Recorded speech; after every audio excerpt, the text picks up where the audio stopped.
This won't be of surprise to anyone who's following climate change, especially over the last few years when we are increasingly hearing about it in the news, which is important, but also because of the global activism that has been going on and getting the coverage that it's been getting, which is critical to seeing some action and governance at a global level on climate change.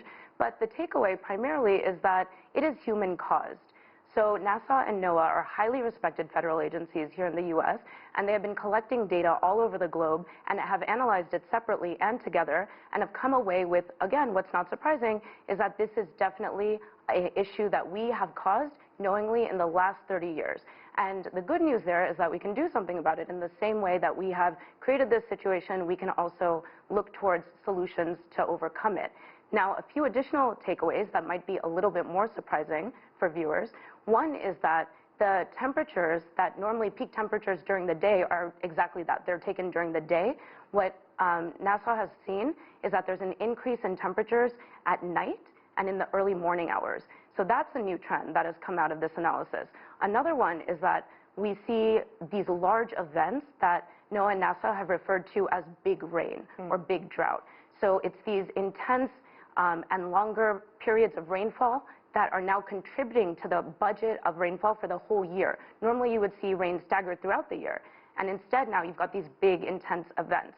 And on the flip side of that, you have drought. So they're they seem opposite, but they're actually part of the same issue of the planet warming. And then, well, it's interesting because you see a lot of people raising this issue, including from governments, saying, I mean, how can it be, global warming if, it's nice and cool? Talk about some of the misperceptions that are really putting a block on some of the progress that we could be seeing in climate change. Yeah, and that's exactly what it is, this perception that because we have increased precipitation, which is also snow, not just rain, and so when you have these heavy snowfalls in certain parts of the world that are going to cool, that is going to be consistent with what you would expect in normal variations in temperature and climate over time. But ultimately, what this data found from these reports is that these larger events are very telling of what you would anticipate with a more unpredictable planet, because the temperatures are at a new normal that we've never seen for the entire time that humans have been on this planet. And so that is what is going to be really critical that we take into account going forward. One more key takeaway is the coastal flooding of the East Coast. Coastal flooding generally is going to increase because of sea level rise, but the unique geography and the Atlantic climate along the East Coast of America is going to result in much more flooding. So these are the new trends that are really going to be something we need to take seriously. Now, even in light of what we're seeing from the science, we do still have climate deniers who don't want to link it to any sort of human activity. In terms of what could be then the tipping point to really be a wake-up call, to really sort of shift that dynamic, what can really be done at this point? Yeah, and this is what is so frustrating for anyone who works in this space, because it's accumulation of events that just keep getting worse, and they just build on each other. That being said, it's almost people are becoming immune to it. So even though we had these wildfires in California that seemed insurmountable, that actually was passed by the wildfires that we're now seeing in Australia. They're 15 times worse than what was experienced in California. And what's really interesting is there's a lot of shared resources and personnel between California and Australia, for example.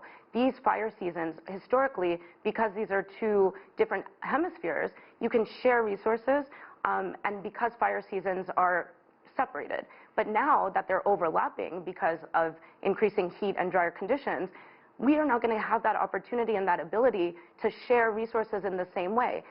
That should be a tipping point. At that point, when you see that these are impacts that are happening simultaneously, before they were staggered, now they're happening at the same time, that's really what I'm hoping to see becomes a tipping point, because ultimately we paid $45 billion plus in 2019 dealing with 14 plus huge climate-related events. If that's going to increase, which is what these reports have said, in intensity and frequency, we need to get our acts together. And we're certainly seeing that, because we're seeing a lot of global CEOs and consulting firms looking at the economic fallout that comes with climate change, and really that's becoming their incentive, not necessarily the human impact.